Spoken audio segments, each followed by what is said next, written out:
Hi friends, இன்றைக்கி தால்ச்சா இட்லி எப்படி செய்யறதுன்னு பார்க்கலாம் வாங்க. நம்ம பொதுவாகவே இட்லி மாவு புளிச்சிடுச்சுன்னா என்ன பண்ணுவோம், தோசையாகவே தான் ஊற்றிட்டுருப்போம். அதுக்கு பதிலாக நீங்கள் இப்படி ஒரு முறை ட்ரை பண்ணி பாருங்கள், சூப்பராக இருக்கும் இந்த ரெசிபி. அதுக்கு கடாயில் 2 டேபிள் ஸ்பூன் எண்ணெய் சேர்த்துக்கலாம். எண்ணெய் சூடானதும் கொஞ்சமாக கடுகு சேர்த்துக்கலாம்.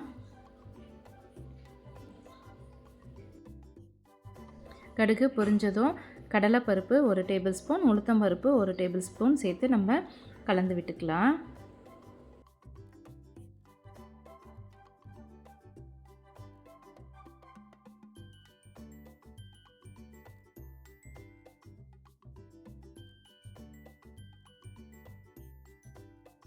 பருப்பு நல்லா செவக்க வறுபட்டதும் நம்ம இது கூடவே 3 நறுக்கி வச்சுருக்க வெங்காயத்தை சேர்த்துக்கலாம்.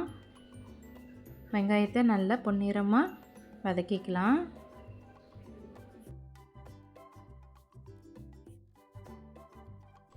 இது கூடவே பச்சை மிளகாய் சேர்த்துக்கலாம். உங்கள் காரத்துக்கு ஏற்ப நீங்கள் சேர்த்துக்கோங்க. கருவேப்பிலை சேர்த்து நல்லா வதக்கிக்கலாம். இது மாதிரி வெங்காயம் எல்லாம் வதக்கி நம்ம மாவோடு சேர்த்து இட்லி ஊற்றி சாப்பிட்டோம்னா நமக்கு புளிப்பும் அந்தளவுக்கு தெரியாது, நல்லாயிருக்கும்.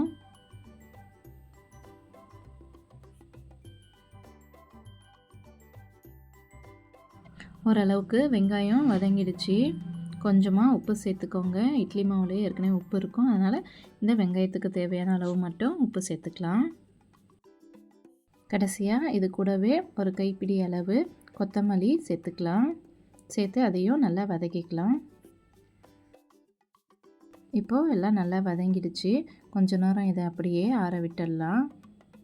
ஆறினதுக்கப்புறம் நம்ம இட்லி மாவோட சேர்த்துக்கலாம். ஒரு பாத்திரத்தில் தேவையான அளவு மாவு எடுத்துக்கலாம். பார்த்திங்கன்னா தெரியும், ரொம்ப புளிச்சு போயிருக்கு, தண்ணியாக இருக்குது மாவு. இப்போ நம்ம ஆற வச்சுருக்க வெங்காயத்தை சேர்த்துக்கலாம். அதுக்குள்ளே நல்லா கலந்து விட்டுக்கோங்க.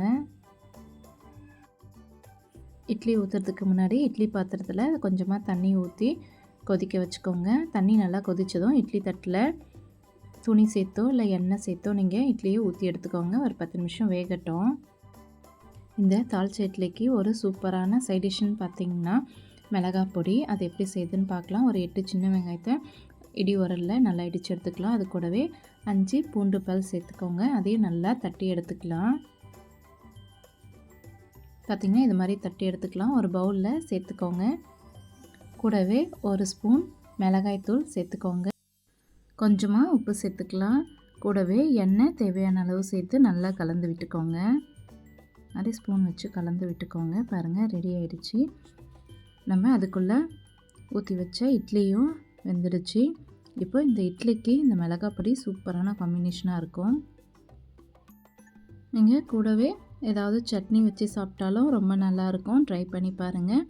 இந்த வீடியோ உங்களுக்கு பிடிச்சிருந்தால் லைக் பண்ணுங்கள், ஷேர் பண்ணுங்கள், கமெண்ட் பண்ணுங்கள், மறக்காமல் சப்ஸ்கிரைப் பண்ணுங்கள். Thank you, by. நெக்ஸ்ட் வீடியோவில் பார்க்கலாம்.